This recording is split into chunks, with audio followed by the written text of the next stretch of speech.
Welcome to Inside the London, the Knowledge Exchange. My name is Maciej Kucha. I'm your host, the podcast where global education meets creative innovation. Today's guest is Mihai, founder and CEO of New Genre, a London-based creative studio working with ambitious brands, and he is a strategist, a storyteller, and a builder of unmistakable identities. In this conversation, we'll cut through the ego of creative industry and get the real lessons about employability, global exposure, and the future of design. Mihai, welcome. Thank you. Thanks for having me, guys. So this is a simple 6 challenge questions. So we're going to start with the first one. Challenge 1 is bridging theory and practice. From your own personal experience, do design or marketing graduates arrive ready to apply what they've learned, or do they find often a gap between academic creativity and commercial creativity? What's your take? I think that's a very good question. I think it depends greatly on the university that you came from. I think it depends on the thinking of the course directors organizing the curriculum. What I've noticed is the best students and the best graduates, they are the closest to being ready. Often their teachers, the lecturing staff, they all put an emphasis on new technology. Be it, for instance, in my industry, it's often like AI, it's 3D, it's like learning how to use LiDAR scanning on your phone to 3D model a texture and then apply that into Blender and come up with some beautiful output. It is not necessarily your traditional skills, but it's the frontier of what's new. And I think universities need to be prepared for that. I think that's one thing that I'm seeing. And another thing would probably be the pace and the speed at which they're prepared. I think there's a big difference between a 3-month brief working on having all creative freedom, no limitation, no constraint, and then going into a real life project, working with a client and very soon realizing all the constraints from timeline to business goals to budgets. So then all those limitations should be navigated with creativity and empathy and wit. And I think that's the big difference. It would challenge universities to put more constraints, which I know is a hot take, but I think constraints breed creativity. This is a quick follow-up, just, perhaps maybe your personal experience when you were at the university yourself, but do you think universities should embed, some sort of more industry-like projects to close that gap? Your take? Absolutely. What's your experience? So I graduated graphic design from Coventry University. I had an amazing experience and I'm very grateful for it because the course was designed in a very practical, experience-led sort of process where in the second year of university, an entire semester was dedicated to working with real-life clients. And there were 2 avenues. Amazing. Either you would be getting an internship and going inside a business. And if you didn't manage to do that or you didn't want to do that, the lecturers would source clients for you and they would match you with the right client. I was in a really privileged position because I was freelancing in design throughout my university years. So I had a lot of that sort of like business know-how and, kind of navigating clients. But then the university as a baseline, as a foundation that everyone had, regardless if they were freelancing or not, they all had clients. Interesting. So in a way, I suppose when you graduated, would you say you were already standing out in a crowded graduate market yourself? Do you think? Were you already standing out because of that? Absolutely. I think the big difference, which kind of reduced the timeline from graduating to getting a job, which for me was 2 months. It was basically from May to July. It was that sort of period. And really that was the byproduct of 3 years of having all the projects of the coursework, having the university-led clients that they put us in touch with, and then third, it was all the freelance clients. So it wasn't just 3 years of experience. It was a compounded, exponential 3 years. It was very condensed 3 years that then, can reduce that time from graduate to career ready. No, this is good because that's basically my next question, that standing out in a crowd. And now, of course, you are an employer. In a way, I wonder if you When you're hiring, what makes a person stand out, especially those maybe with international backgrounds or study abroad experience? Just wondering, what is it for you, that when they stand out? Very good question. So this month we just hired 2 designers. Yesterday I sent the contract to our second one. And our team as well asked us the same question. What made you interested in them initially? And then kind of build you the confidence to then say, come for an interview, come for a test day, work with us, and then made an offer. What I noticed coming back to the first email that we received from the successful candidates, I think it's authenticity. I think it's being a person, being natural, being human. I'm not looking for lengthy emails why I think this is the opportunity of a lifetime. I'm not looking for pleasantries and why our work is incredible. Really what I'm looking is information dense, easily accessible, a way for me to process that email. So both candidates that we hired, their emails were actually very succinct. It was just a bunch of links, but it made my life easier. And there were things that you may not realize that they were useful. For instance, one of the candidates clearly outlined all of their citizenships. So it was very clear for us to know, do we have to sponsor them or not? Do we have to sponsor a visa? It's small things like this that for me as an employer makes my life easy.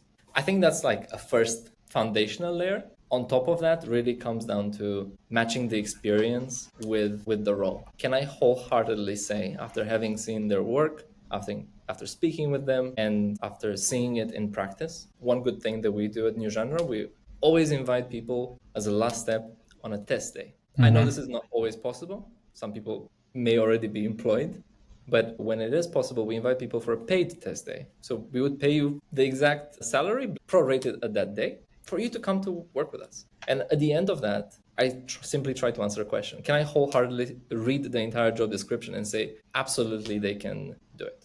If the answer is yes, then the offer is imminent. There's a slight third layer, which the test day actually is really useful, is the equivalent of a vibe check. Would we like to go on lunch, or would we want to hang out with this person during and after work hours? We end up spending more time with the people we work than the people we love. So I think it is really important that we get along with them, not only with myself, but also with the wider team. This is interesting because with the conversation we've been having with a lot of employers, startups, and people that are in that same industry as you are, there is a common thread which we sort of found out recently. The soft skills you mentioned, like would you like to go out with this person after work, for drinks, things like that. The sort of the soft skills. Now, of course, students are not taught that at university. This is something that comes with one's personality and traits and character, right? But I wonder if, because many students do worry about whether their degree actually is going to prepare them for the work in creative industry. Now, creative might be different from, say, engineering and other things, but from your perspective, what real world skills? Now, let's leave the soft skills aside for a moment. We're going to go back to it in a moment, but real world skills like experience should universities focus on when they study there more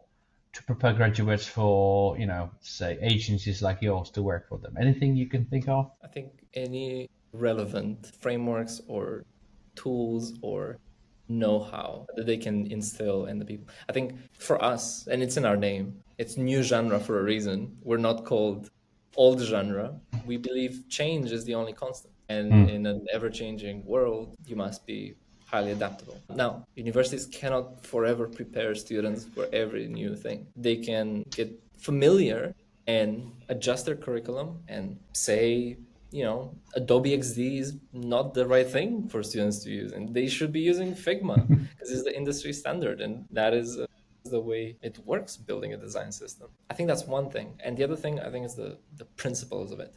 I think instilling this radical curiosity, a love of venturing into the unknown, and then students themselves would be able to adapt and change and learn new things. I think being honest about the state of the creative industry, it is always in flow, it is always evolving, and students just need to get comfortable with that. That's great. No, this makes sense. But also, I want to go back to what was mentioned before about the soft skills, which is something we've been talking about with our previous speakers, in which they sort of emphasize that, the perhaps post-pandemic, something I want to ask you about later as well is, like pitching, networking, client communication. I'm not saying your graduate, entry level person is going to be doing it at first, but does it make a difference to you at all? I think it does for a number of reasons. The way we work is not a traditional hierarchical Mm-hmm. studio where you'd have the creative director at the helm and the client only talks with the creative director. Instead, we have a much flatter structure where if you are the person doing the work, you are speaking with the client. And we try to prepare everyone in the team to be able to do that. So, during the interview stage, like we explain people, you will be talking with the world's CEOs and you need to be comfortable with that. But what you must remember is they're people too. They're not these like mythological creature that are there to get you. They're people too, and you can have a conversation and really understand their problems and have empathy and ask a lot of questions because they'll sure love to answer them.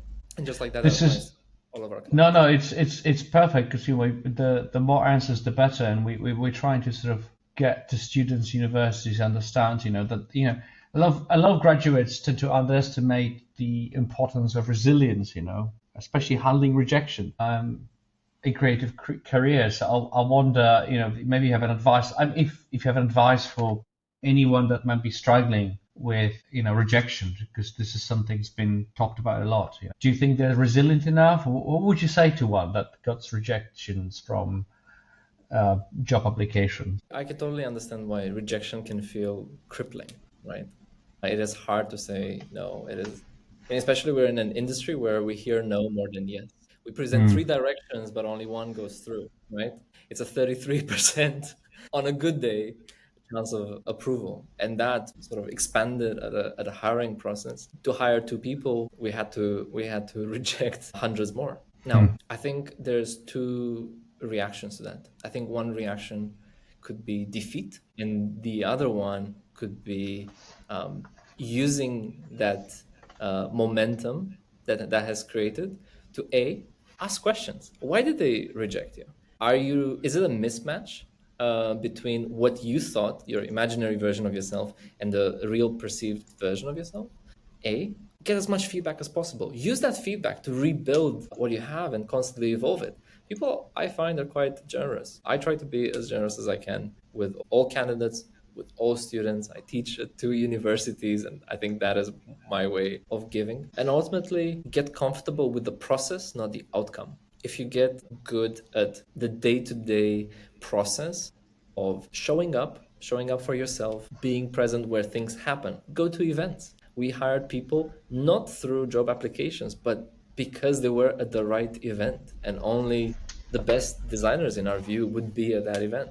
And as time told, it was exactly the case. That's great. It shows that there's no one way to get that job, and in an ideal world, we could design this sort of perfect partnership between creative industries, one the employer and university.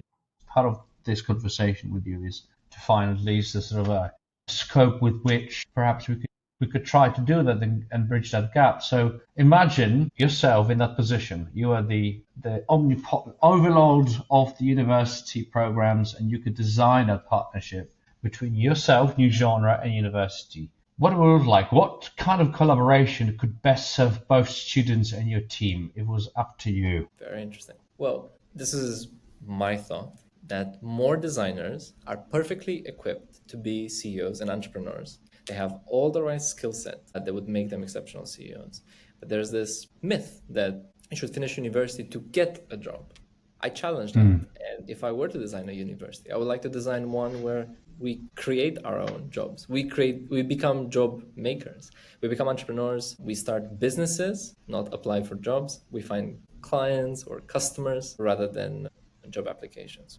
What the best university would be, in my mind, would be a university that blends design thinking and entrepreneurship and really focuses on the business of design and understanding the principles. And it really comes down to empathy. Designers have this very strong sense of empathy and care that they approach the world. It's very intentional. And I think the world's greatest CEOs are also very intentional and very precise in the way they think. That's great because it's things have been changing, and we are trying to sort of get the both sides of the story, the academia and the entrepreneurs and employers all together, and to have that conversation. So things have changed in the last 5 years. They have been changing. I'm sure you've noticed, and because post-pandemic expectations are different. Have you noticed yourself any shifts with the young creatives and what they value since the pandemic, whether it's work from home, whether they look for it in a company, or how do they express their own creativity? I think I joined an industry that was built on squeezing the life out of junior talent and having a few select creative Mm. directors, senior designers making most out of the life of junior designers. And that's how you get, 2-star Glassdoor reviews. That's how, you get people that after the pandemic said no more. And Mm. what I've experienced, and I am a child of the pandemic in that sense, right? I quit my job, my only job in tech during the pandemic, go freelance, and then eventually it became new genre. Kind of that liberation. I'm proof of it. And like me, a lot of talented folks of all seniorities are now going in a freelance route. They are taking their options. They're more comfortable with short-term contracts rather than long-term contracts. I think that's a big change. And we've worked with some people that are just unhireable in the sense that they will always be a forever freelancer. And we love working with them. If you're listening to this, you know who you are. Well, I'm sure they know, and do you know what? I was trying to sort of ask also other interviewees about it. It's because entrepreneurs are a specific breed of people, right? They possess certain characteristics, and I suppose I don't know if you can name one or two of your characteristics that made you decide to go this path. Could you name him one or two of your own characteristics, traits that made you decide to go this way, that you think you've got advantage over, say, just working for someone? Sure. I think as a baseline, I'm an optimist. I Mm-hmm. tend to see the good in people, in businesses. I like to think that the future can be good. We just have to decide that we're going to work towards it. I think that optimism really is the foundation of all my work, and I try to instill that in everyone in the business. Once you have a positive lens how you approach things, I think you need to set yourself like really ambitious goals. So shoot for the stars, land on the moon, sort of thing. I constantly fail my goals, but I know that they are unachievable. I'm comfortable with that. Each year on my birthday, I don't set New Year's resolutions, but I set birthday resolutions. And I have them in a database, and I've been doing this for many years.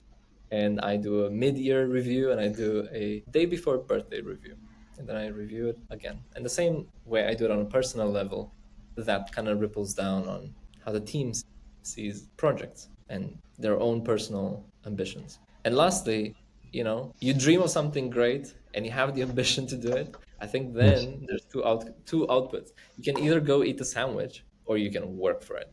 And I think one thing I know how to do is work for it. I only know two other people that have, maybe four other people. I'll backtrack. I know four other people that have more grit and perseverance than me.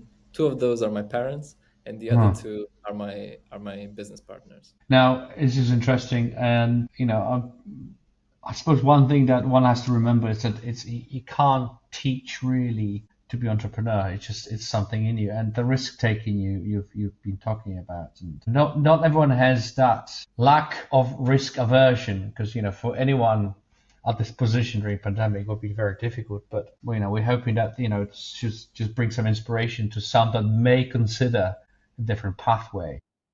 Well, I would challenge the thinking, Hmm. because in investment, are we advised to put all of our money in one pot or to diversify it? The latter, yeah. The latter. So why do we all believe that having a job equals less risk? It is Hmm. equally as much risk as having a business. Because in a business, sure, you have all the risks of an employer and a business owner, but also you have the advantage that when one customer or client doesn't work out, there's always other opportunities that you can make use of. Versus if you do lose your job, then it's a much more difficult process and it creates more dependencies.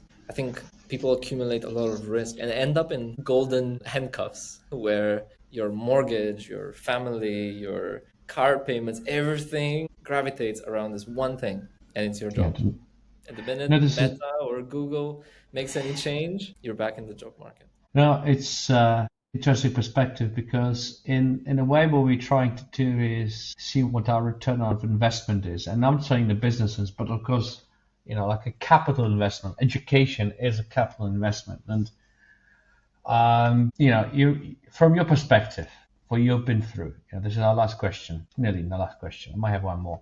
What is the real return on investment for anyone that does a study abroad or international experience, not just for the graduate, but personally? You come from international background, you employ people from international backgrounds that studied in international universities. But the company like yours hiring, does it benefit that global exposure? Does it beneficial to you as an employer, or is it beneficial to them? Your take on it. 100%. And I believe in this because I lived through it. So I grew up in Bucharest, Romania, born and raised. I left Bucharest when I was 18 and 1 month for university.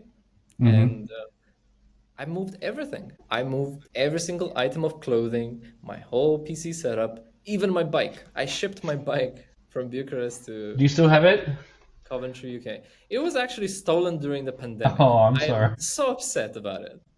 I miss the bike dearly. But really what happens when you study abroad is the option or the benefit of being able to reinvent yourself. Somewhere where nobody knows you. Nobody knows you as this or that, or any of the traits that you had, or whatever people's perception were of you. You have the chance to reintroduce yourself, to rebrand yourself as whatever it is you want, to a whole new audience that are also doing the same thing.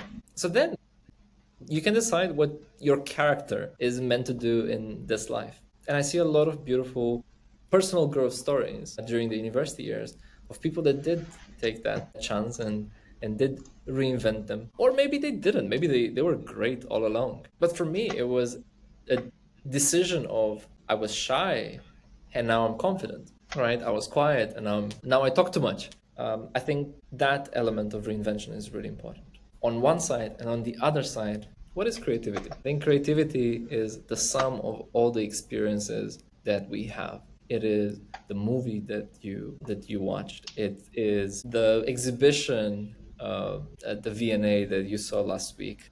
It is a bit of graphic on the tube it's a sticker on the side of the door that someone put out there for everyone to see. Creativity is every single thing that we consume, we absorb, we process, and then we lock in our memory. It's very philosophical. I am definitely seeing similar concepts across all our employers, and this is something we are trying to...